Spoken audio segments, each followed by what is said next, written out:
Bismillahirrahmanirrahim. Dear students, Assalamu alaikum and welcome back to the lecture number 10. This lecture number 10 is the continuation of chapter number 4, which is completing the accounting cycle. A brief overview of our previous lecture, lecture number 9, in which we studied basic steps of accounting cycle. We developed income statement from our adjusted trial balance. Then we also developed balance sheet from our adjusted trial balance. Then we made a assets classification. Previously we classified assets into two parts: current assets and fixed assets. Current assets are those assets in which they could be converted into cash or they could be consumed within a period of 1 year. जब वो एक साल के अंदर अंदर आप उनको या तो कैश में कन्वर्ट कर देते हैं या फिर वो आप कंज्यूम कर लेते हैं, तो they comes with in the definition of current assets. Whereas in our previous lecture we said that the second component or second classification of assets are fixed assets, and we defined that fixed assets which are not easily convertible into cash are consumed within 1 year. या इसको आप simple कहें कि जो आपकी current assets की definition में नहीं आते तो वो आपके फिक्स्ड एसेट्स बन जाते हैं. लेकिन फिर हमने उस फिक्स्ड एसेट को उसकी प्रॉपर टर्मिनोलॉजी में लेके गए according to the international accounting standard of 16, that is called property, plant and equipment. अब क्योंकि तीन आपके पास ये वर्ड है, प्रॉपर्टी, प्लांट एंड इक्विपमेंट, आपके जितने भी फिक्स्ड एसेट्स होंगे वो या तो प्रॉपर्टी के होंगे या आपके प्लांट के होंगे या आपके इक्विपमेंट के होंगे. अब इनमें आप और फर्दर कैटेगरीज फाइंड आउट कर सकते हैं कि प्लांट में आपके कौन से प्लांट्स हैं. आपके पास एक प्लांट एक जगह लगा हुआ है, दूसरा प्लांट दूसरी जगह लगा हुआ है, तीसरा प्लांट किसी और सिटी में लगा हुआ है. इसी तरह कोई आपका छोटे लेवल का प्लांट है, कोई आपका बड़ा प्लांट है, तो आपके पास बेहिसाब किस्म के प्लांट्स मौजूद होते हैं जो आपके प्लांट की डेफिनेशन के अंदर आ जाते हैं. उसके बाद प्रॉपर्टी आपके पास है. प्रॉपर्टी की बेहिसाब अक़साम हो सकती हैं. आपके पास आपके पास बिल्डिंग आपकी प्रॉपर्टी का पार्ट है, आपकी लैंड प्रॉपर्टी का पार्ट है. जब आपको उसकी नेचर का पता है तो मेरे ख्याल में फिर आपके लिए प्रॉब्लम नहीं होना चाहिए कि उसको फाइंड आउट करते हुए कि ये आपकी प्रॉपर्टी का हिस्सा है. और तीसरा आपके पास इक्विपमेंट. इक्विपमेंट में आपके पास आप उसको फर्नीचर में भी शामिल कर सकते हैं. आपके पास जो कंप्यूटर्स हैं आपके, वो भी आपके इक्विपमेंट का पार्ट है. आपके पास इसके अलावा कुछ और अप्रेटिसेस पड़े हुए हैं, कुछ और ऐसा सामान है आपका जो आपके इस डेफिनेशन में आ जाता है इक्विपमेंट की, और जिसका टाइम पीरियड उसके कंज्यूम होने का या कैश में कन्वर्ट होने का 1 साल से ज़्यादा है, तो आप उसके अंदर लिख सकते हैं. फिर इन तीनों कंपोनेंट्स की डेप्रिसिएशन का भी डिफरेंट मेथड होता है. आपके पास बिल्डिंग है, उसका टाइम पीरियड बहुत ज़्यादा होता है, तो आप उसके मुताबिक उसको कर सकते हैं. आप उसमें डिमिनिशिंग बैलेंस मेथड यूज़ कर सकते हैं, उसमें स्ट्रेट लाइन मेथड यूज़ कर सकते हैं, जो बेसिकली आपके बिजनेस को सूट करता है. लेकिन उसमें एक कंसिस्टेंसी का प्रिंसिपल आता है कि आपने कंसिस्टेंट रहना है, कि आपने जो फर्स्ट टाइम मेथड अडॉप्ट किया है उसकी डेप्रिसिएशन का, वो आपका फिर एक लंबे अरसे तक चलना चाहिए. ये नहीं है कि पहले साल आप डिमिनिशिंग बैलेंस मेथड यूज़ कर रहे हैं, फिर आप नेक्स्ट ईयर एक स्ट्रेट लाइन मेथड यूज़ कर रहे हैं. डिमिनिशिंग बैलेंस मेथड में हमने पढ़ा था कि आपके पास पहले सालों में डेप्रिसिएशन ज़्यादा ली जाती है, क्योंकि उस वक़्त आपकी जो प्लांट है या आपकी जो बिल्डिंग है या आपका जो इक्विपमेंट है उसकी जो एक प्रोडक्टिविटी है वो बहुत हाई होती है, तो आप उसके मुताबिक ही उसकी डेप्रिसिएशन लेते रहते हैं.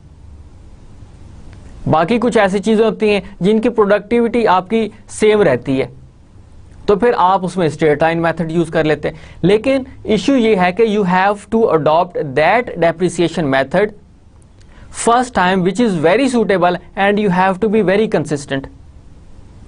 क्योंकि आपके जो ओनर्स होंगे, एक्सटर्नल यूजर्स होंगे, वो आपसे पूछेंगे कि आपने डेप्रिसिएशन का मेथड अपना चेंज किया है तो उसकी रीजन क्या है, आपको उसकी जस्टिफिकेशन देनी पड़ेगी, क्योंकि उसका सारे का सारा इफेक्ट आपकी फाइनेंशियल स्टेटमेंट्स पे पड़ता है। अब जब आपका फाइनेंशियल स्टेटमेंट्स के ऊपर उसका इफेक्ट पड़ता है तो जो उसके एक्सटर्नल यूजर्स होंगे वो आपसे सवाल करेंगे, आपसे क्वेश्चन करेंगे कि क्या रीजन थी इसकी कि आपने इसको एक पहले मेथड आपके पास डिमिनिशिंग बैलेंस मेथड चल रहा था डेप्रिसिएशन का, अब आप उसको डायरेक्ट स्ट्रेट लाइन में ले गए। तो फिर आपने बड़ा सोच समझ के इस मेथड को अडॉप्ट करना है जो आपके उस प्रॉपर्टी को, प्लांट को या इक्विपमेंट को सूट करता हो।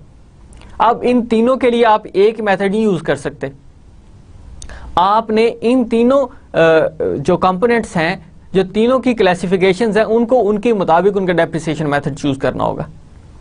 So we come up from fixed asset to its original terminology, that is property, plant and equipment. इसकी सारी की सारी डिटेल आपको कैसे उसकी डेप्रिसिएशन करनी है, कैसे उसकी बुक वैल्यू फाइंड आउट करनी है, फिर आपने कैसे उसको कैरी फॉरवर्ड करना है, ये सारे का सारा आपको इंटरनेशनल अकाउंटिंग स्टैंडर्ड नंबर 16 में मिल जाता है। देन हमने लाइबिलिटीज की क्लासिफिकेशन की। अब आपके पास एसेट्स एक साइड होगी, दूसरी साइड आपकी लाइबिलिटीज प्लस ओनर्स इक्विटी है। उसमें लाइबिलिटीज में आपने फिर उसको क्लासिफाई किया टू पार्ट्स के अंदर। One is your short term liability या जिसको आप करंट लाइबिलिटी कहते हैं, दूसरी आपने लॉन्ग टर्म लाइबिलिटी का। अब यहां पर आप फिक्स्ड लाइबिलिटी का वर्ड यूज नहीं करेंगे क्योंकि लाइबिलिटी आपकी फिक्स नहीं होती, लॉन्ग पीरियड के लिए हो सकती है, आपकी 1 साल से ज्यादा अरसे के लिए हो सकती है, 5 साल 10 साल के लिए हो सकती है, लेकिन आपकी वो फिक्स्ड नहीं हो सकती।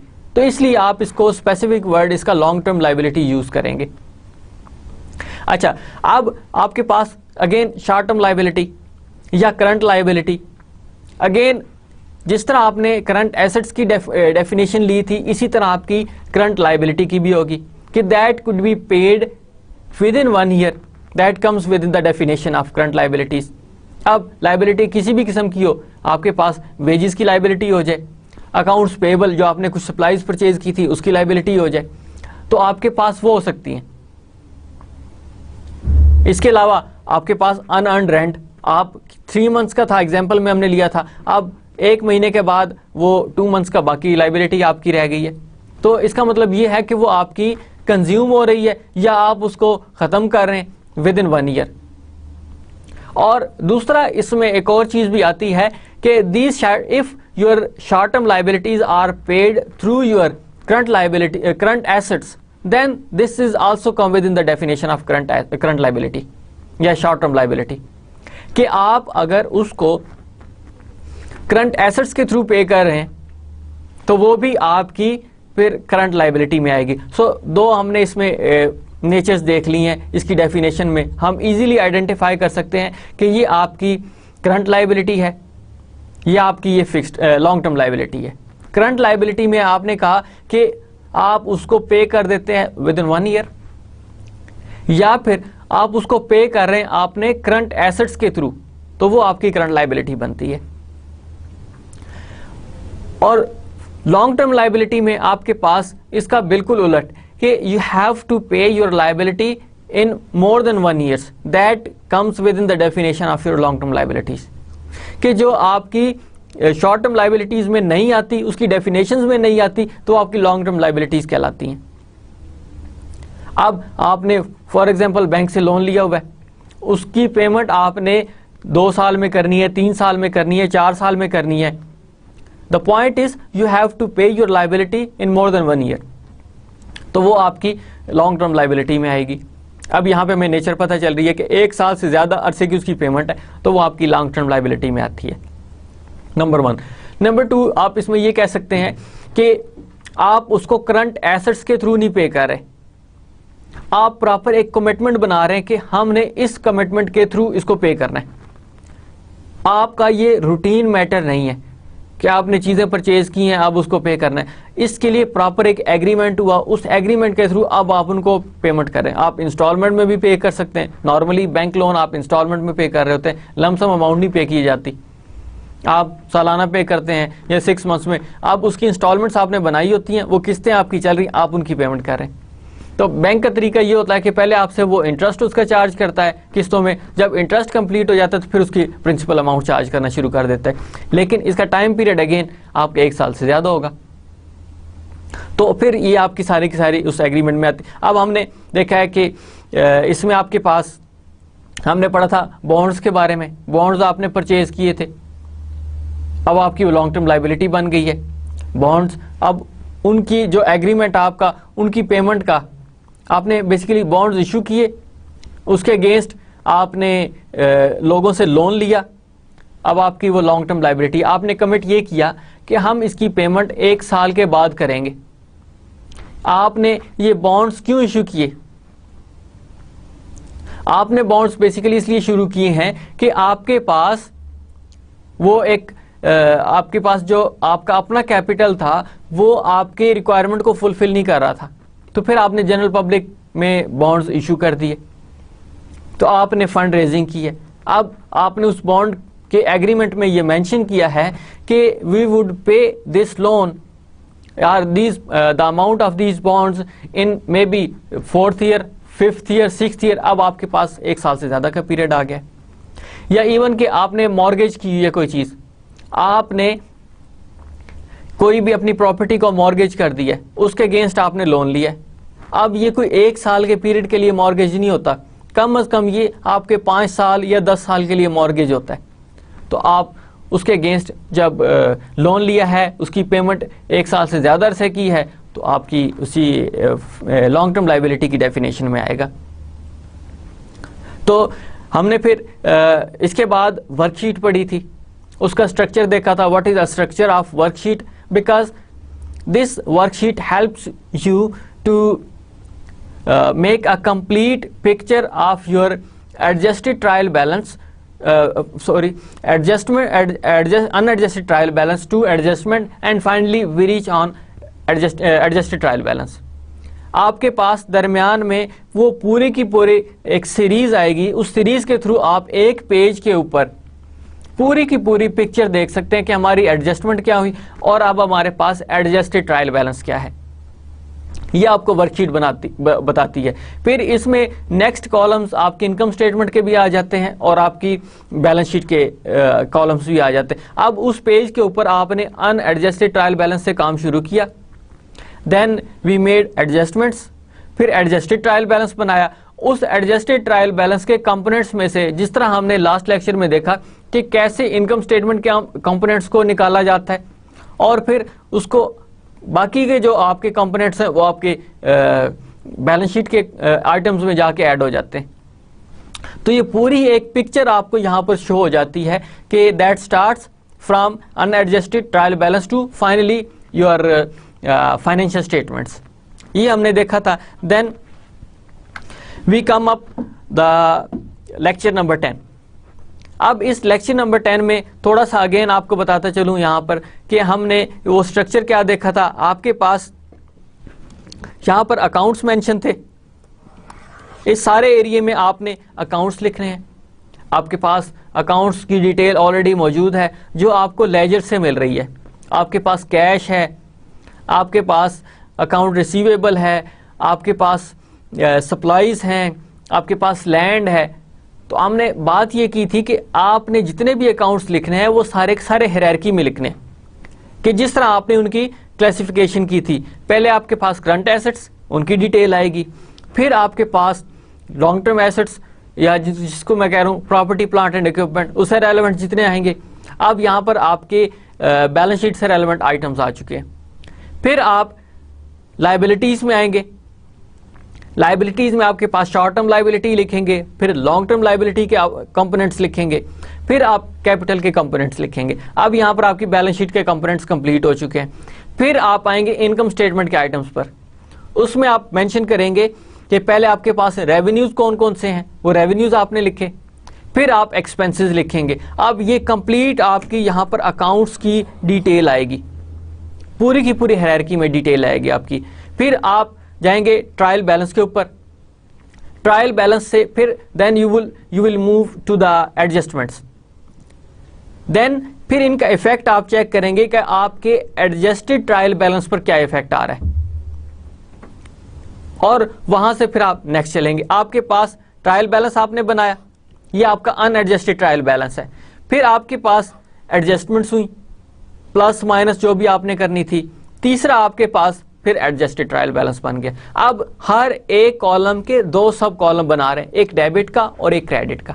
आपके पास ये पूरी की पूरी डिटेल इसी तरह आगे चलती जाएगी।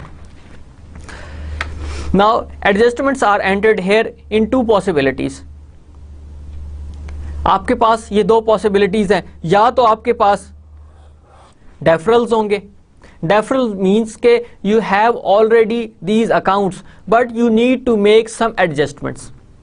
आपके पास ये ऑलरेडी एग्जिस्ट करते हैं अकाउंट्स, लेकिन आपने उनकी एडजस्टमेंट करनी है। हमारे पास इनकी डिटेल ऑलरेडी मौजूद है।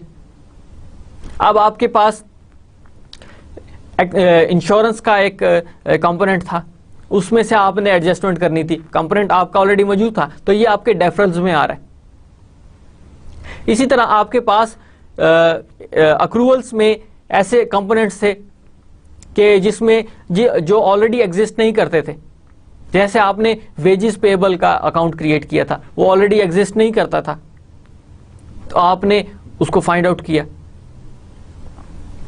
आपके पास क्योंकि टाइम पीरियड कंप्लीट हो गया था, 31 दिसंबर आ गया था, आपने किसी को कैश पे नहीं की थी, लेकिन आपकी लेबर ने वो सर्विसेज परफॉर्म कर दी थी, लेकिन अकाउंट्स उनके मौजूद नहीं थे। तो आपके पास फिर ये देन अक्रूवल्स का कंपोनेंट आएगा। अगर हमें इन दो कंपोनेंट्स का पता है तो फिर हमारे लिए काम करना बहुत इजी है। First one your deferrals, the other one is your accruals. अब डेफरल्स में आपके कई अकाउंट्स आ सकते हैं। अब देखना यह है कि वो डेफरल्स में आते हैं या अक्रूवल्स में आते हैं। ऑलरेडी अकाउंट्स मौजूद हैं तो दीज आर डेफरल्स। अकाउंट्स मौजूद नहीं है तो that goes in the definition of accruals. So हमें ये आइटम्स पता होने चाहिए, उसके बाद ही हम एडजस्टमेंट कर सकते हैं, और इन्हीं दो अकाउंट्स के थ्रू ही आपकी एडजस्टमेंट होगी। इसके अलावा आपकी कोई एडजस्टमेंट नहीं होती। Then adjustments are combined with the trial balance. Account balances are now adjusted. How? You have to make you have to take this and adjusted trial balance. You will make adjustment. Maybe you will make plus or you can make minus. आप या तो plus करेंगे या minus करेंगे, और उसका result आपका finally जाएगा एडजस्टेड ट्रायल बैलेंस में। आपके पास यही तीन अकाउंट्स अब चलते रहेंगे, और इस लेक्चर में हम यही तीन अकाउंट्स, इनकी एडजस्टमेंट देखनी है जो हमने ऑलरेडी की थी। आपके पास वर्कशीट की टोटल आपके पास एक लेआउट मौजूद है। इसमें आपके पास दो और कॉलम्स भी होंगे, इनकम स्टेटमेंट और बैलेंस शीट के, लेकिन वो हम बाद में पढ़ेंगे। First we have to make some adjustment in this adjusted trial balance. आपके पास ये सारी की सारी वैल्यूज मौजूद हैं।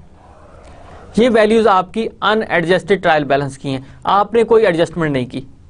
हम अज्यूम करते हैं जो हमने लास्ट टाइम लेक्चर्स लिए हैं उसमें आपने सेपरेट जर्नल एंट्रीज भी पास की हैं, आपने फिर उनको लेजर्स में भी लेके गए हैं, देन आपने फिर एक एडजस्टेड ट्रायल बैलेंस बनाया। हम समझते हैं कि हमने इससे पहले कोई काम नहीं किया, and we are now expert.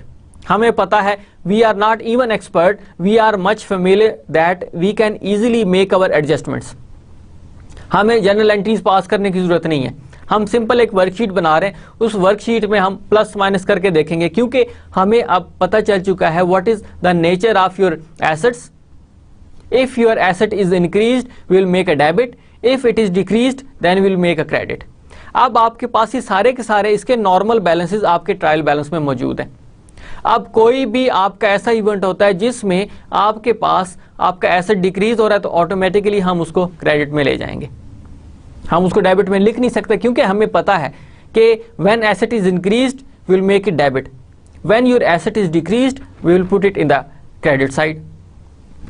Same opposite to this your liabilities and owners equity. उनके नॉर्मल बैलेंसेस भी हमें पता है कि when your liabilities or owners equity is increased we will put it in the credit side, बिल्कुल asset का उलट side पे, और जब वो डिक्रीज होंगे तो हम उसको डेबिट साइड पे लिख देते हैं। इनकम भी आपकी इसी तरह आपकी लायबिलिटीज प्लस ओनर्स इक्विटी के पैरेलल चलती है। इसी तरह लायबिलिटी आपकी रेवेन्यूज अगर इंक्रीज करते हैं तो उसको आप क्रेडिट में लिखते हैं, और अगर डिक्रीज करते हैं तो डेबिट में आ जाएंगे। एसेट्स और एक्सपेंसेस सेम साइड पे चलते हैं। अब ये सारी की सारी बातें हमें पता है। जब हमें पता है इन सारी बातों का, हम इससे काफी अब फेमिलियर हो चुके हैं, तो हमें अब जनरल एंट्री करने की जरूरत नहीं है। हम सिंपल वर्कशीट पे काम कर रहे हैं कि हमारी एडजस्टिंग एंट्रीज हो रही हैं, अब हम उनको कैसे एडजस्ट कर रहे हैं। आपके पास सेम वही एडजस्टेड ट्रायल बैलेंस के अकाउंट्स मौजूद है। Now let's look on it. Now your first adjusting entry supplies accounting has a debit of 2000। आपके पास ये डेबिट में ऑलरेडी मौजूद थे, अनएडजस्टेड ट्रायल बैलेंस में सप्लाईज ऑलरेडी मौजूद है आपके पास। Then count of supplies at hand at the end of period reveals that ₹760 is on hand. अब आपके पास सप्लाईज जो है वो 760 की बाकी बच गई हैं, as we already know this journal entry. Therefore ₹1240 in supplies was used during the 2 months period. आपने इस टाइम पीरियड के अंदर अंदर इसको इतना कंज्यूम कर लिया हुआ है 1240 को। आपके पास सप्लाईज 2000 की मौजूद थी, आपने उसमें से 1240 की सप्लाईज कंज्यूम कर ली हैं। Now you have supplies of 760 eight hand. अब आपको पता है इसकी जनरल एंट्री की कैसे की जाती है। अब एक सिंपल जनरल एंट्री आपके सामने मैं कर देता हूं। आपके पास सप्लाईज एक्सपेंस डेबिट किया आपने 1240 से, और क्रेडिट कर रहे हैं आप सप्लाईज। अब ये आपका क्योंकि एसेट था, ये डिक्रीज हो रहा है, तो आपने इसको क्रेडिट किया 1240 से। आपके पास ये जनरल एंट्री कंप्लीट हो गई। आपने इस जनरल एंट्री को कंप्लीट किया। डेबिट एक्सपेंस और क्रेडिट आपके पास सप्लाईज है। ये सिंपल आपको शो कर रहा हूं मैं जनरल एंट्री। लेकिन जब हम वर्कशीट पे काम कर रहे हैं तो हमें इन चीज़ों को करने की जरूरत नहीं है, क्योंकि हमें पता है कि आपके पास जब एक्सपेंस बनता है, इंक्रीज होता है, तो आप उसको डेबिट करते हैं, और आपके पास एसेट कम होता है तो उसको आप क्रेडिट करते हैं। अब इसका इफेक्ट देखें क्या है आपके पास। आपके पास ये जो सप्लाईज यहां पर मौजूद है, हमने जनरल एंट्री की है और इसको क्रेडिट में लिखा है, तो हमने इसको क्रेडिट कर दिया। डेबिट में आपके पास यहां पर सप्लाईज ऑलरेडी मौजूद है और ये आपने इसको डेबिट कर दिया। अब हमें जनरल एंट्री करने की जरूरत नहीं पड़ी। सिंपल हमने सप्लाईज ली हैं, सप्लाईज एक्सपेंस डेबिट किया, आपने यहां पे डेबिट लिखा। आपने यहां पर सप्लाईज को कम किया है, एसेट्स आपका कम हो गया, तो we put it on the credit side. आपके पास ये एडजस्टमेंट चल रही हैं जिसको आपने किया है। इसका फाइनल इफेक्ट आपके ट्रायल बैलेंस पे जाएगा। लेकिन हम इन जनरल एंट्रीज को कंप्लीट कर लें तो उसके बाद फिर हम ट्रायल बैलेंस में जाएंगे, कैसे हम इसको प्लस या माइनस करेंगे। Now in the second general entry, adjusting entry, prepaid insurance account has a debit balance of 2400, हमें ऑलरेडी पता है, विच represents pre payments of insurance of for 24 months। आपने एडवांस में 24 months की इंश्योरेंस करवा ली थी, और हमेशा वी नो दैट कि insurance is always paid in advance. कभी भी ये नहीं होता कि आप इंश्योरेंस को बाद में पे करें, हमेशा इंश्योरेंस आपकी शुरू में पे की जाती है।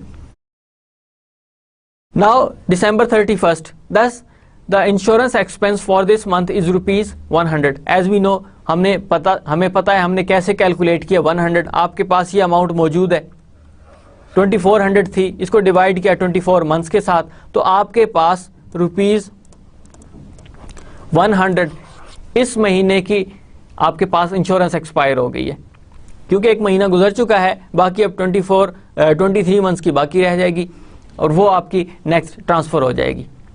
अब हम इसका इफेक्ट कैसे लेकर आएंगे अपनी वर्कशीट के ऊपर।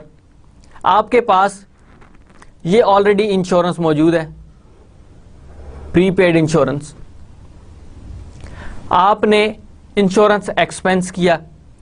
अब आपके पास जनरल एंट्री क्या थी, हम ऑलरेडी पता है हमें कि आपने इंश्योरेंस एक्सपेंस डेबिट किया और प्रीपेड इंश्योरेंस को आपने क्रेडिट किया, क्योंकि प्रीपेड इंश्योरेंस आपकी करंट एसेट का पार्ट था तो वो डिक्रीज हो रहा है तो आपने उसको क्रेडिट कर दिया। अब आपके पास, क्योंकि इन अकाउंट्स में कहीं पे भी आपके पास इंश्योरेंस एक्सपेंस अवेलेबल नहीं है, तो इसको हम सेपरेट नीचे लेकर आ रहे हैं इंश्योरेंस एक्सपेंस के नाम पे, क्योंकि हमारे पास ये अकाउंट ऑलरेडी अवेलेबल ही नहीं है। जब अवेलेबल नहीं है तो फिर हम इसको नेक्स्ट नीचे उसका लिख रहे हैं आके। Now you can see insurance expense debit and insurance prepaid insurance credit, this is our second entry.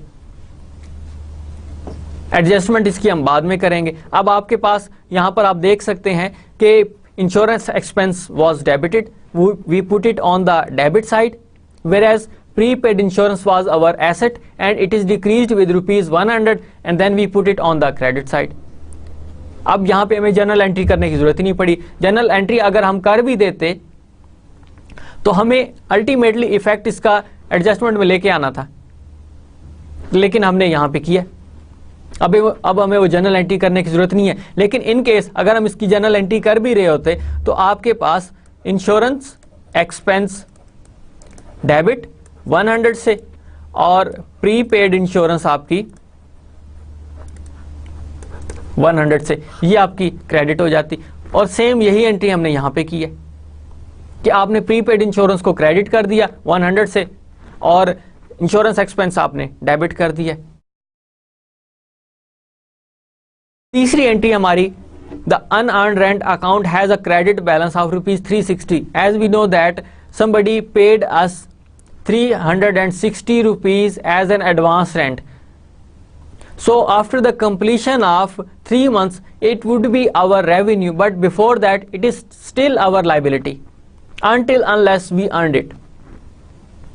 तो अब जितना टाइम पीरियड गुजरता जाएगा इतना ही हमारा अर्न होता जाएगा। अब उसने, क्योंकि ये 1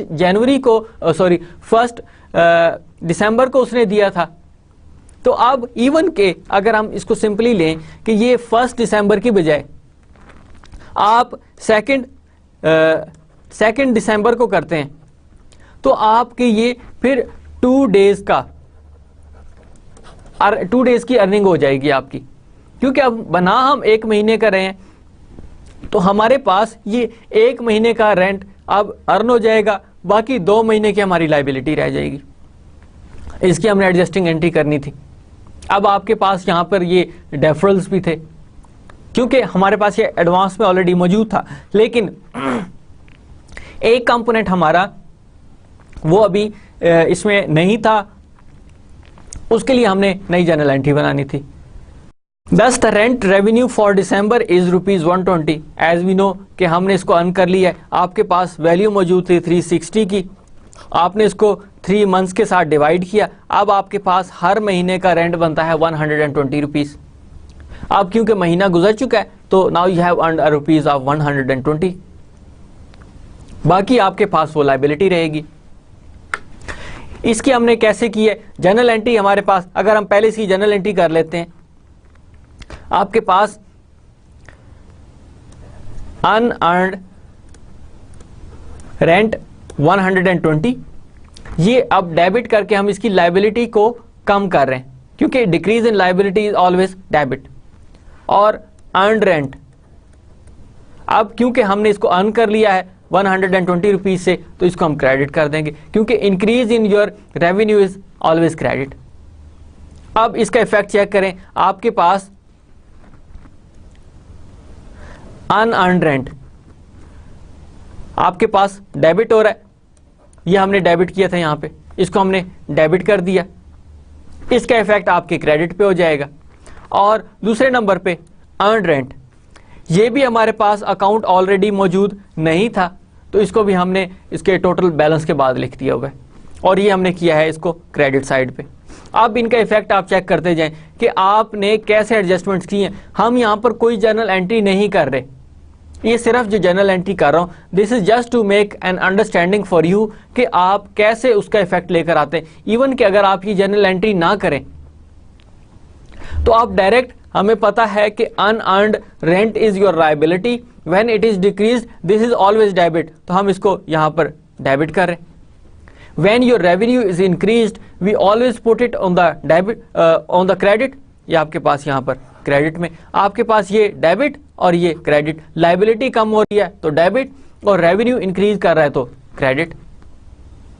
आपके पास ये सारी सारी डिटेल आ रही है, आप यहां पर कोई जर्नल एंट्री नहीं कर रहे, सिंपल आप जैसे ही कोई अकाउंट्स की डिटेल आ रही है हम आइडेंटिफाई कर रहे हैं और उसकी एडजस्टिंग एंट्री करते जा रहे हैं।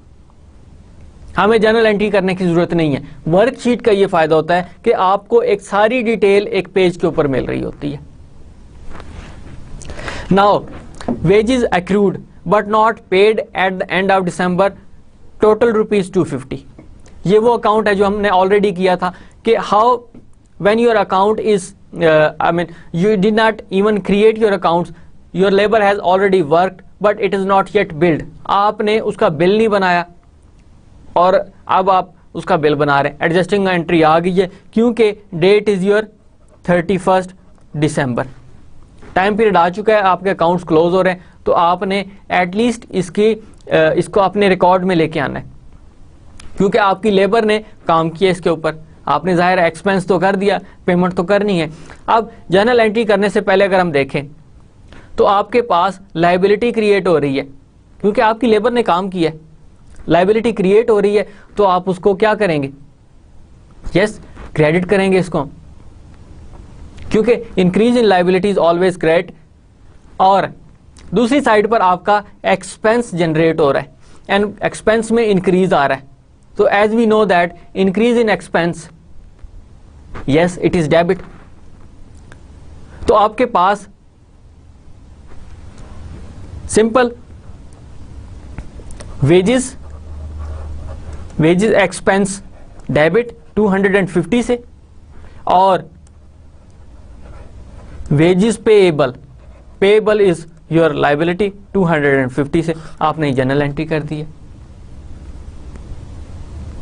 अब इसका इफेक्ट चेक करते हैं हम ट्रायल बैलेंस के ऊपर, इसके एडजस्टमेंट्स क्या हैं। अब आपके पास वेजेस एक्सपेंस का अकाउंट ऑलरेडी मौजूद है तो इंक्रीज इन एक्सपेंस डेबिट, आपने इसको डेबिट में लिख दिया, and increase in liability credit, आपने यहां पे इसको क्रेडिट साइड पे लिख दिया। लेकिन वेजेस पेएबल का अकाउंट भी ऑलरेडी आपके पास अवेलेबल नहीं था तो आपने ये भी अकाउंट बनाया।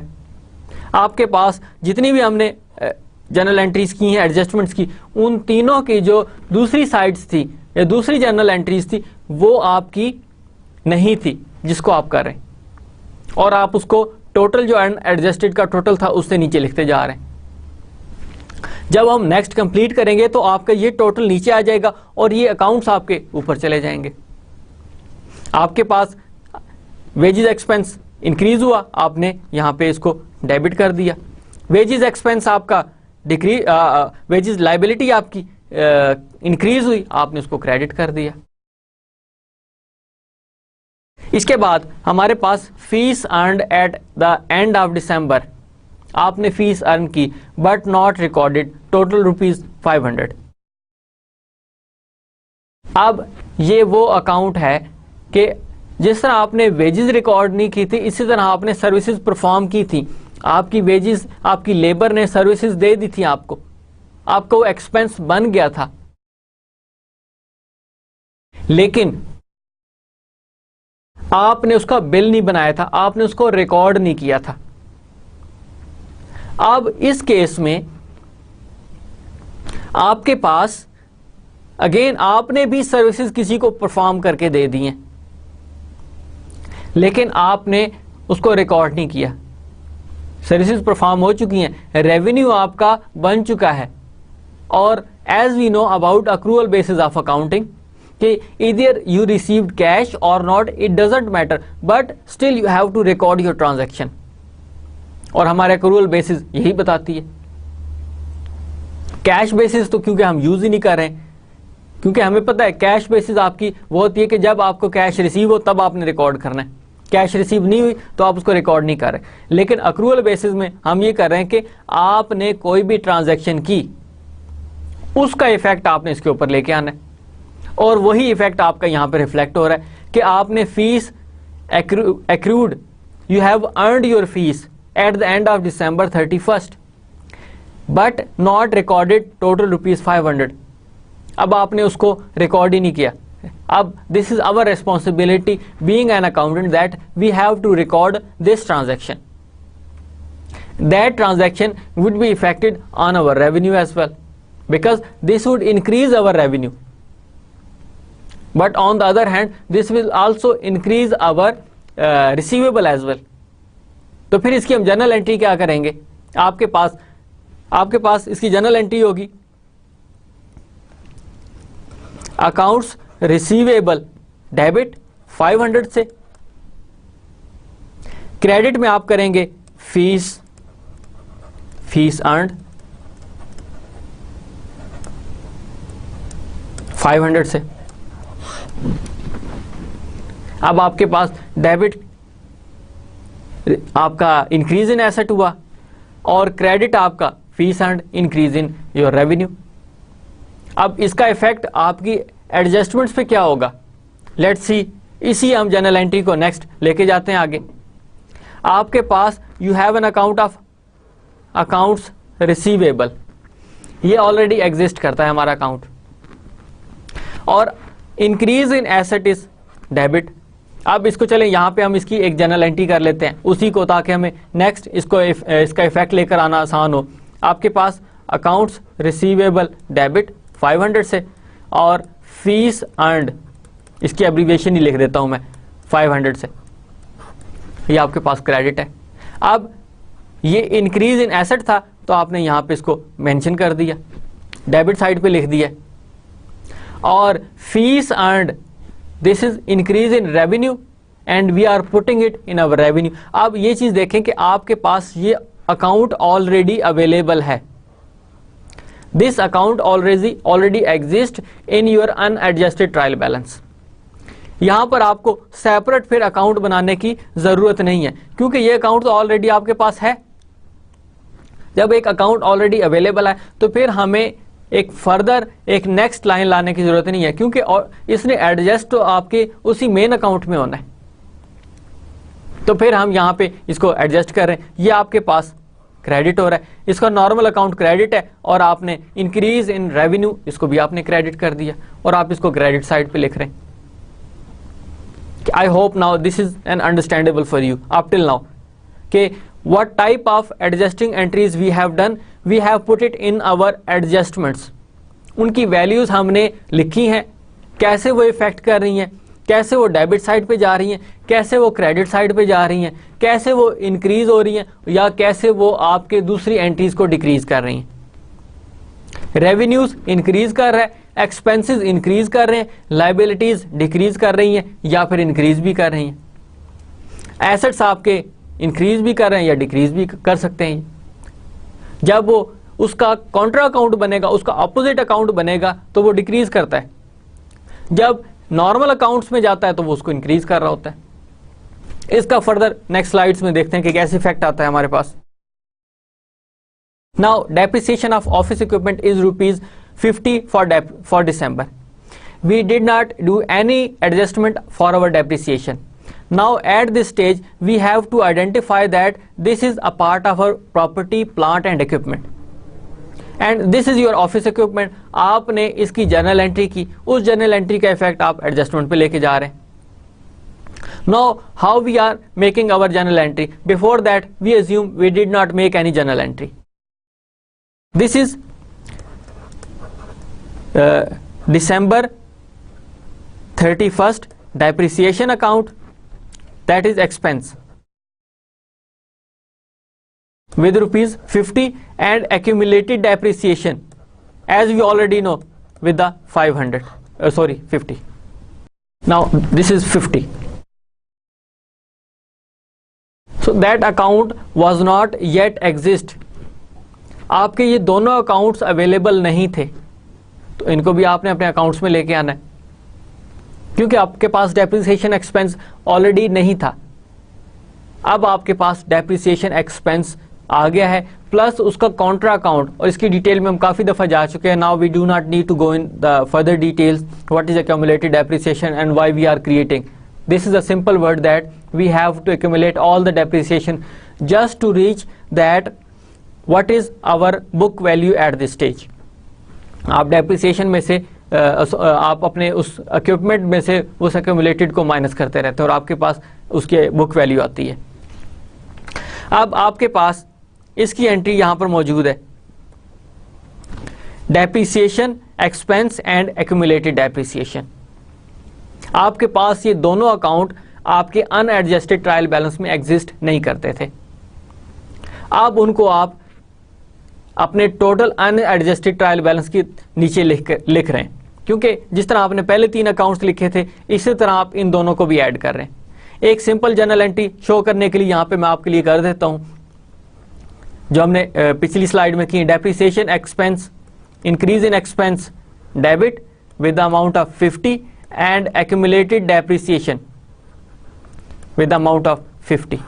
आपके पास डेप्रिसिएशन एक्सपेंस ऑलरेडी नहीं था, increase in expense debit and accumulated depreciation. This is a Contra account of your fixed asset या प्रॉपर्टी प्लांट एंड इक्विपमेंट, तो आपने उसको यहां पर क्रेडिट साइड पे लिख दिया क्योंकि ये अकाउंट दोनों ऑलरेडी एग्जिस्ट नहीं करते थे. अब जब आप नेक्स्ट ईयर का बनाएंगे अनएडजस्टेड ट्रायल बैलेंस तो उसमें ये अकाउंट्स आपके आ जाएंगे क्योंकि आपके पास डेप्रिसिएशन भी चल रहा होगा, आपके पास एक्यूमुलेटेड डेप्रिसिएशन भी चल रहा होगा.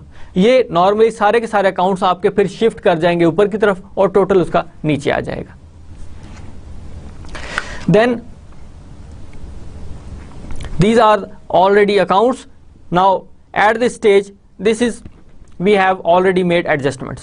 आपके पास सारी एडजस्टमेंट्स आ चुकी हैं. आपने अकाउंट रिसीवेबल की, supplies, prepaid insurance, then decrease in liability, then fees earned, increase in revenue, then 250 that is wages expense, 1240 your supplies expense, insurance expense. This account was not exist, so we have created this account under the unadjusted trial balance. Then 120 rent earned. This account was not exist before that, so we have created this account under the total of unadjusted trial balance. 250 the second entry of your wages payable, wages payable, this is your liability. And then depreciation expense, this account was not exist, so we have created this account. Again accumulated depreciation, this account was not exist, so we have created this account. This is an contra account of your fixed asset or property plant and equipment. So what we have done in our next phase, we made all the total of adjustments, the debit side and the credit side. At this stage we are not adjusting our adjustment into unadjusted trial balance. The first phase is that we have done, we have made some adjustments. These are all the adjustments up to that we have made. जितनी भी आपके adjustments बनती थी वो सारी की सारी हमने यहां पे की हैं. सेकेंड फेज में हमने इनका टोटल किया है. Now this total shows that our debit is equal to our credit. अब अकाउंटिंग का बेनिफिट ये होता है डबल एंट्री सिस्टम में कि आपने जितना डेबिट किया होता है उतना ही आपने क्रेडिट किया होता है. जब आप उनका टोटल कर रहे होते हैं तो फिर हमें पता चलता है कि क्या आपने जितनी भी जर्नल एंट्रीज की थी, जितना भी आपने डेबिट किया था, क्या वो क्रेडिट के बराबर आ रहा है कि नहीं आ रहा. अगर वो बराबर नहीं आ रहा तो we must assure that there is something wrong in our journal entries और there is something wrong in the posting of our ledgers. There could be something wrong in putting these adjusting entries into the adjustments. ये सारी की सारी चीजें आपको यहां पर verify कर रही होती हैं और तभी बड़े बड़े फ्रॉड्स पकड़े जाते हैं कि आपके पास यहां पर किसी न किसी जगह कोई मिस्टेक होती है, क्योंकि आपके पास हमेशा एक प्रॉपर ऑथेंटिकेशन होती है जर्नल एंट्री की कि ये किस अकाउंट के थ्रू डेबिट हो रहा है और इसका जो अपोजिट अकाउंट है वो कौन सा है. अगर एक चीज डेबिट है तो क्रेडिट क्या हो रही है, और अगर कोई चीज क्रेडिट हो रही है तो उसके अगेंस्ट डेबिट क्या हुआ। ये सारी की सारी वेरिफिकेशन आपकी डबल एंट्री सिस्टम में होती है। सिंगल एंट्री सिस्टम में आप मिस्टेक्स को, एरर्स को, फ्रॉड्स को आप डिटेक्ट नहीं कर सकते। हमने शुरू के लेक्चर्स में एरर्स देखी थी कि एरर्स क्या क्या थी। अब यहां पे एक फेज हमें यह बता रहा है कि आपका डेबिट क्रेडिट के इक्वल है, तो आपने यहां तक काम ठीक कर लिया हुआ है। फिर दरम्यान में कुछ ऐसी एरर्स हो सकती हैं जिनको आप उनके अकाउंट्स गलत लिख सकते हैं, दोनों साइड पे डेबिट और क्रेडिट में आपने गलत अमाउंट लिख दी है, ये मिस्टेक्स हो सकती हैं आपकी। लेकिन इस फेज में यहां पर आप इजीली आइडेंटिफाई कर सकते हैं, इजीली डिटेक्ट कर सकते हैं कि आपका डेबिट आपके क्रेडिट के इक्वल है, तो आपने जितनी भी एडजस्टिंग एंट्रीज की हैं वो सारी की सारी आपकी ठीक है। इन केस अगर वो ठीक ना होती तो फिर क्या प्रॉब्लम हो सकती थी आपके पास, आपका जो डेबिट साइड है वो आपकी क्रेडिट के इक्वल ना होती, या आपकी क्रेडिट साइड आपके डेबिट के इक्वल ना होती। अब यहां पर इसलिए इसका टोटल किया जा रहा है क्योंकि यहां पर जनरल एंट्रीज नहीं की जाती। आपकी एक इजीनेस के लिए मैंने यहां पे जनरल एंट्रीज किया और उनका इफेक्ट शो किया कि कैसे आप एडजस्टमेंट पे करते हैं। लेकिन जब आप जनरल एंट्रीज नहीं करते, डायरेक्ट अमाउंट्स डेबिट में या क्रेडिट में लिखते हैं, तो फिर हमें यहां पर ये टोटल वेरीफाई करता है कि आपने जितनी भी अमाउंट्स लिखी हैं वो सारी सारी ठीक लिखी हैं। क्योंकि अगर मिस्टेकनली आप कोई चीज़ डेबिट वाली क्रेडिट में लिख देते हैं या क्रेडिट वाली डेबिट में लिख देते हैं तो आपका ये टोटल नहीं हो सकेगा। जब आपने टोटल करना है तो फिर आपने दोनों साइड्स इक्वल करनी है। इन केस आप ये 100 की अमाउंट यहाँ पे लिख देते हैं, यहाँ पर आप नहीं लिखते, तो क्या होगा, डेबिट आपका क्रेडिट के इक्वल नहीं हो सकेगा। आपकी डेबिट साइड 100 से इंक्रीज कर जाएगी और क्रेडिट साइड आपकी 200 से इंक्रीज कर जाएगी। 200 किस लिए हो रहा है, क्योंकि आपने एक तो 100 की अमाउंट नहीं लिखी और दूसरा आपने उसको गलत लिख दिया। 100 जो आप यहां पे कम है वो तो उसकी एक एक्चुअल वैल्यू बनती थी जो आपने लिखनी थी, वो आपने नहीं लिखी, एक तो वो अमाउंट, प्लस आपने जो 100 यहां पर लिख दिया है वो एक एक्स्ट्रा अमाउंट होगी, तो आपके पास इसमें 200 की डेफिशिएंसी आ जाएगी। तो आपके ये दोनों टोटल जो आपने 2260 कैलकुलेट किया है वो आपका इक्वल नहीं होगा क्रेडिट साइड के 2206 के। ये अमाउंट्स आपकी क्या बनेंगी, पहली अमाउंट आपकी 2360 हो जाएगी, वो अमाउंट आपकी 2360 होगी। दूसरी आपकी अमाउंट हो जाएगी 2060 ओनली, क्योंकि इसमें 200 की डेफिशिएंसी आ रही है। जिस अमाउंट को यहां पे आपने लिखना था वो आपने लिखी नहीं, आपके पास ये सारी की सारी वैल्यू फिर गलत लिखी जाएंगी। So without journal entries we must be very careful putting our debit into debit and credit into credit. और ये सारे का सारा काम आपका प्रैक्टिस से होगा। ये जितनी ज्यादा हम इनकी प्रैक्टिस करेंगे इतनी ज्यादा हमें समझ आती जाएगी। जितनी हम कम प्रैक्टिस करेंगे इतना ही हमारा जो है वो इसमें हमें डेफिशिएंसी रहेगी, हम उसको एक्सेप्ट नहीं कर सकेंगे, उसकी अंडरस्टैंडिंग कम होती जाएगी और हमारी मिस्टेक्स बनती जाएंगी। और जितनी ज़्यादा मिस्टेक्स बनती हैं इतनी ही एक स्टूडेंट को इरिटेशन होती है उसकी। तो अकाउंटिंग का रूल ये है कि आपने जो फर्स्ट टाइम काम करना है उसको ठीक करना है, और अगर आपके फर्स्ट टाइम कोई मिस्टेक होगी तो फिर आपके पास उसकी जो मिस्टेक है उसको आइडेंटिफाई करना बहुत डिफिकल्ट होगा। इसलिए फर्स्ट टाइम जो भी करना है we have to be very careful, we must be very careful in putting debit into debit, credit into credit. और जो जो हमारी इससे फेमिलियरिटी बनती जाएगी, हम प्रैक्टिस करते जाएंगे, तो हमारे लिए इजी होगा कि हम सिंपल उस जनरल एंट्री को पढ़ें और उसको फौरन ही उसका डाटा उसमें पुट कर दें। Now next, the unadjusted trial balance columns and adjustment columns are combined to determine the amount displayed in the adjusted trial balance. Now we have to see what is basically the effect of adjusting entries into unadjusted trial balance. अब यहाँ पर काम हमारे लिए और ज़्यादा आसान हो जाएगा। अगर कोई मिस्टेक हो जाती है कोई प्रॉब्लम आ जाती है तो आइडेंटिफाई करना। ये पूरे के पूरा चार्ट ऑफ अकाउंट हमारे पास अवेलेबल है। उस चार्ट ऑफ अकाउंट में हमने देखा कि ये हमने डेबिट होने थे, डेबिट किए। एक्सपेंस है तो वो डेबिट ही होता है, हमने उसको डेबिट किया। क्रेडिट ही होता है तो हमने उसको क्रेडिट किया। कहीं ये तो नहीं हुआ एक्सपेंस को हमने क्रेडिट कर दिया, कहीं ये तो नहीं हुआ कि हमने लायबिलिटीज इंक्रीज हो रही थी तो वो क्रेडिट होनी चाहिए थी, हमने उनको डेबिट कर दिया। ये सारे का सारा फ्लो ऑफ चार्ट आपको बता रहा है, चार्ट ऑफ अकाउंट्स आपको बता रहे हैं कि ये आपके पास पूरा एक अकाउंट्स का डाटा अवेलेबल है। अब यहाँ पर आप चेक करें कि जितनी भी जनरल एंट्रीज की थी उनका इफेक्ट, एडजस्टिंग एंट्रीज का इफेक्ट आपके अनएडजस्टेड ट्रायल बैलेंस पे क्या हुआ। Now this is worksheet which showing trial balance, adjustments and the effect of these adjustments into the trial balance। आपके पास बाकी सारी की सारी हम डिटेल अपनी नेक्स्ट स्लाइड में शो करेंगे कि कैसे उनका इफेक्ट हुआ। सिंपल आपको शुरू में चीजें जो बताता चलूं कि हमने किया कैसे है। आपके पास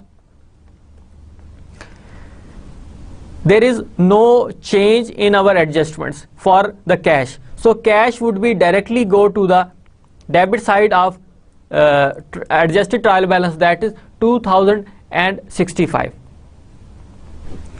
whereas there is a change in account receivable. We made some adjustments in our adjusting entries, so this is 500 debit and this is 2220, this is also debit. So debit plus debit, this is always summed up, and the total amount would be debit plus debit 2720, क्योंकि आपके पास ये asset है, asset हमेशा debit होते हैं। अब क्योंकि दोनों साइड्स ही डेबिट हो रही हैं तो आपने उनको डेबिट कर देना। अगेन सप्लाईज 2000 डेबिट हो रही हैं आपके पास, लेकिन एडजस्टिंग एंट्री में आपके पास ये क्रेडिट हो रही हैं, तो आपने फिर डेबिट में से क्रेडिट को माइनस करना है, क्योंकि आपके पास सप्लाईज डेबिट में 2000 और एडजस्टमेंट्स में आपने उसको लिखा है क्रेडिट, तो 1240 ये आपने क्रेडिट किया। आपके पास जो अमाउंट बचेगी वो 760 की, क्योंकि डेबिट साइड ज्यादा थी तो आपने उसको ज्यादा में लिख दिए। और हमेशा नॉर्मल अकाउंट्स आपने चेक करने हैं, normal accounts are always higher with the other accounts. अब आपके पास एसेट्स नॉर्मल साइड उसकी डेबिट होती है तो आपने डेबिट में ही लिख दिया, अमाउंट आपके पास ये बच गई है, क्योंकि नॉर्मल अकाउंट में हमने बताया कि या तो आपके पास होगी या आपके पास वो अमाउंट नहीं होगी, नेगेटिव नहीं हो सकती। Then we had also prepaid insurance and we also made adjustments. In our normal account we have a 2400 prepaid insurance with the debit side. Now in our adjustments we have a credit of 100, so we have to make a minus from the debit side. 2400 debit and credit is 100, so difference between both would be your 2300. Adjustment is always made, is already made, and the total amount, the net amount is put it in the adjusted trial balance. Then there was no change in our land, there was no adjustment of our land, so directly this amount would go in the adjusted trial balance. So here is no entry and 20,000 would be added in this account. Then office equipment, yes, there is a change. We had also another account contra to this account, which is accumulated depreciation. So we are not writing accumulated depreciation opposite to this account, but we have separately created this account. वो आपके पास क्या है, आपके पास यहाँ पर आपने accumulated depreciation का 50 की अमाउंट लिखी थी, वो आपने यहाँ पे लिख दी है।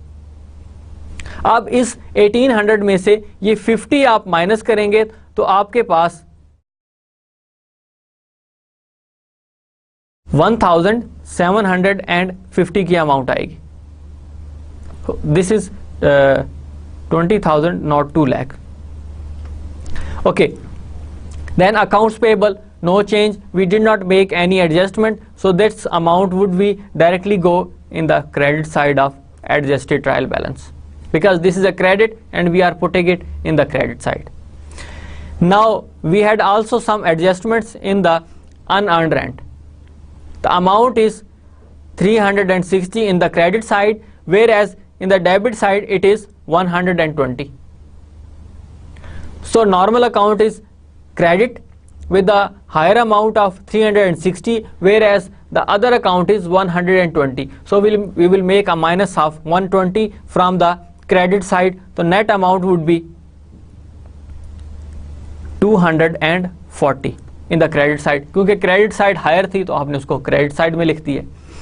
उसके बाद कैपिटल 25,000 का कैपिटल यहाँ पे लिखा हुआ था आपने क्रेडिट साइड पे, इसमें कोई चेंज नहीं आई तो आपने एज इट इज यहाँ पर इसको 25,000 से लिख देंगे.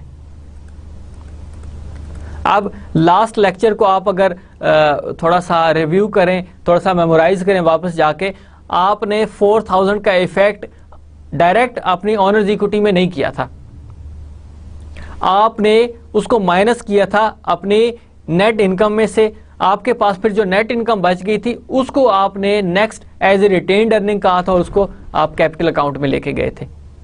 तो आपने यहां से माइनस नहीं करना कि डायरेक्ट 25,000 में से 4,000 ड्राइंग्स माइनस कर दें और आपके पास 21,000 रह जाएगी. ऐसे नहीं किया, वो अमाउंट आपने इनकम स्टेटमेंट में से माइनस करनी है जाके, और वो इनकम स्टेटमेंट में से भी नहीं होगी, वो आपकी जब स्टेटमेंट ऑफ ऑनर्स इक्विटी बनती है उसमें से माइनस होती है जाके, और फिर टोटल अमाउंट लिखी जाती है. अब क्योंकि हम एडजस्टमेंट्स कर रहे हैं, एडजस्टेड ट्रायल बैलेंस कर रहे हैं, तो हम एज इट इज इस 25,000 को नेक्स्ट शिफ्ट कर रहे हैं.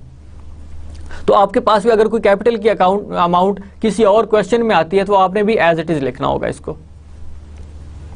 Then we had also drawings 4,000 debit, no change in the adjustment, so we will write 4,000 in the debit side. Then there is also a change in the fees earned. It was increased with the 500 amount.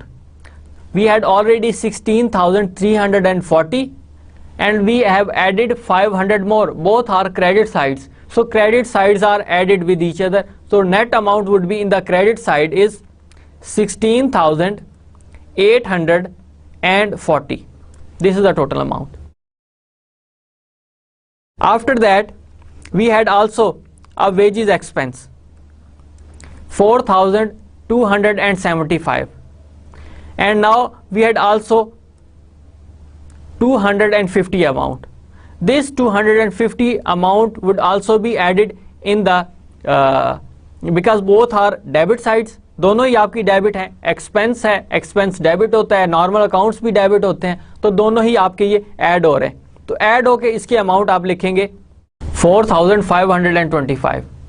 So we add up 4,275 and 250, तो total amount is 4,525.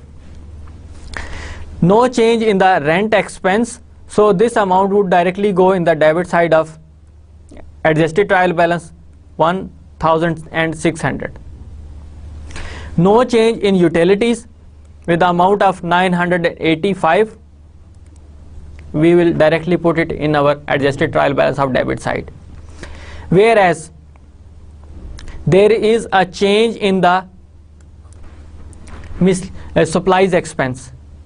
In adjustments we made more supplies expense, so this amount would also be added because both are debit sides, both are expenses, expenses are added with each other. तो आपने यहाँ पे total amount लिखनी होगी. आपके पास amount आएगी 2,040. आपने इसको भी लिख दिया, यहाँ पे दोनों अमाउंट डेबिट थी तो आपने डेबिट को ऐड करके डेबिट साइड पे लिख दिया. उसके बाद आपके पास कोई चेंज नहीं आया मिसलिनियस एक्सपेंसेस में, as it is debit side पे आपने लिख दिए 455. अब आपके पास इंश्योरेंस एक्सपेंस ऑलरेडी एग्जिस्ट नहीं करता था तो ये एज इट इज आगे ट्रांसफर हो जाएगा. रेंट रेवेन्यू आपके पास एग्जिस्ट नहीं करता था लेकिन ये आपका रेवेन्यू है क्रेडिट साइड पे, यहाँ पर रेवेन्यू आपके अनएडजस्टेड ट्रायल बैलेंस में नहीं था, इसको हम ट्रांसफर करेंगे एज इट इज 120 के साथ. वेजेस पेएबल आपके पास नहीं थी, यहां पर आपने कहीं मेंशन नहीं की, तो एज इट इज ये अमाउंट आपकी यहां पे शिफ्ट हो जाएगी, ये अमाउंट। देन डेप्रिसिएशन एक्सपेंस 50, ये आपके पास ऑलरेडी अकाउंट एग्जिस्ट नहीं करता था, अब यहां पर आपने लिखा है इसको 50 अमाउंट के साथ। इस अकाउंट को आप ऑलरेडी कर चुके हैं, कॉन्ट्रा अकाउंट बनाया था और आपने इसको इक्विपमेंट में से माइनस किया है, आपके पास ये नेट अमाउंट बच गई है। तो आपके पास यहां पर डेबिट और ये यहां पे आपके पास क्रेडिट, आपके ये डेबिट और क्रेडिट इनके टोटल्स आपको वेरीफाई करेंगे whether you have made all the adjustments correctly और नॉट। अगर ठीक किए तो दोनों बैलेंस आपके ठीक होंगे जिस तरह आपने एडजस्टमेंट्स में किए थे, अगर ये ठीक नहीं किए तो इनमें कोई ना कोई मिस्टेक होगी। Let's look on the complete picture which I have already made in your slide. These are all the debit sides and this is a total amount. This is a credit amount. अब यहां पर फर्क सिर्फ इस चीज का पड़ रहा है, ये आपके पास और ये आपके पास accumulated depreciation। अब यहां पर एज इट इज भी लिख सकते हैं या फिर आप इसको जिस तरह मैंने एडजस्ट किया था उस तरह भी लिख सकते हैं जाके, लेकिन इसका इफेक्ट आपके टोटल पर जरूर पड़ सकता है, लेकिन टोटल आपके सेम रहेंगे दोनों साइड्स के, डेबिट के भी और क्रेडिट के भी। आपने एक्यूमुलेटेड डेप्रिसिएशन को माइनस ना करें और एज इट इज लिख दें जिस तरह मैं नेक्स्ट स्लाइड में आपको शो कर रहा हूं। एक्यूमुलेटेड डेप्रिसिएशन क्रेडिट और आपके पास 50 अमाउंट्स हैं और आपके पास ऑफिस इक्विपमेंट आपके पास डेबिट आ रहा है और 1800 अमाउंट है, आपने यहाँ पे कोई माइनस नहीं किया।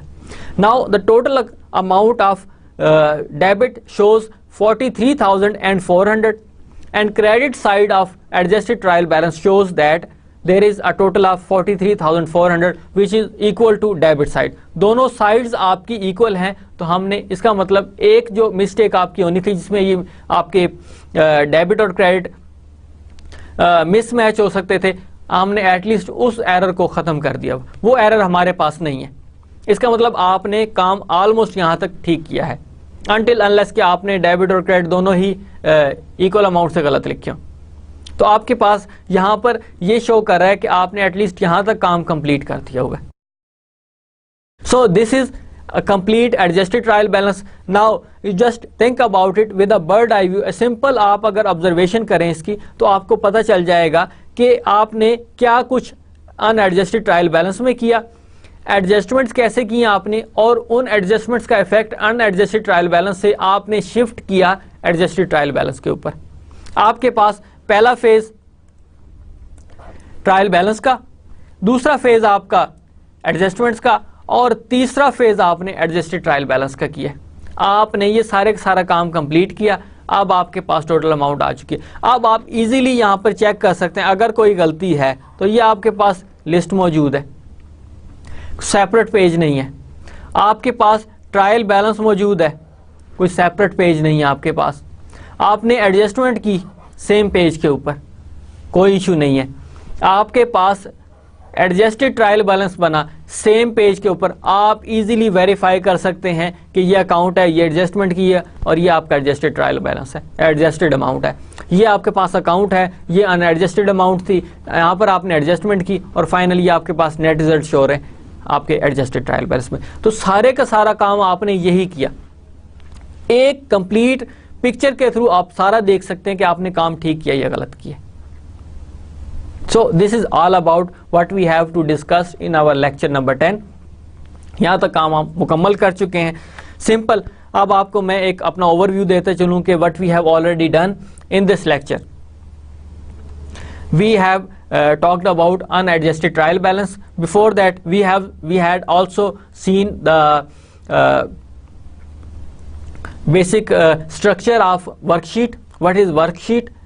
Then how we have to make adjustments in unadjusted trial balance. उसके बाद आप उसका कैसे इफेक्ट लेकर आते हैं। आपने एडजस्टिंग एंट्रीज की, वो मैंने आपको समझाने के लिए की थी सिर्फ, लेकिन आप जब वर्कशीट बनाते हैं तो आपको जनरल एंट्रीज की जरूरत नहीं पड़ती। Then their effect on adjustment column, आपका जो एडजस्टमेंट कॉलम था उस पर उसको उन अमाउंट्स को आपने डेबिट या क्रेडिट कैसे लिखा। उसके बाद फाइनली आपने adjustment of entries on the adjusted column. आपके पास जो एडजस्टेड ट्रायल बैलेंस था उस कॉलम में आपने उनको प्लस माइनस करके कैसे लिखा, और फिर आपके पास टोटल अमाउंट दोनों की इक्वल हुई, डेबिट और क्रेडिट की। आपके जो एडजस्टमेंट्स का टोटल था वो, और उसके बाद आपके पास एडजस्टेड ट्रायल बैलेंस था उनका टोटल, आपस में डेबिट और क्रेडिट ये इक्वल होगा, तो इसका मतलब हमने काम ठीक किया है, इसमें हमने कोई मिस्टेक नहीं की। So this is end of lecture number 10। So I hope that this lecture was very interesting and understandable for you. इसमें आप लोगों ने जितनी प्रैक्टिस करेंगे इतनी ही आपको समझ आएगी। इसको आप रिपीट करें, दोबारा से इसको गो थ्रू करें, तो मेरे ख्याल में आप उसको अंडरस्टैंड कर सकते हैं कि हमने कैसे काम किया है। एक फेज से स्टार्ट किया, फिर सेकंड फेज पे गए, और फाइनली हम थर्ड फेज में आके एडजस्टमेंट्स की, एडजस्टेड ट्रायल बैलेंस बनाया और उनका टोटल किया। So that was all about for lecture number 10। Thank you very much, and इंशाल्लाह we will meet in the lecture number 11. So that would also be a continuation of our chapter number 4. Thank you very much, and Allah Hafiz again.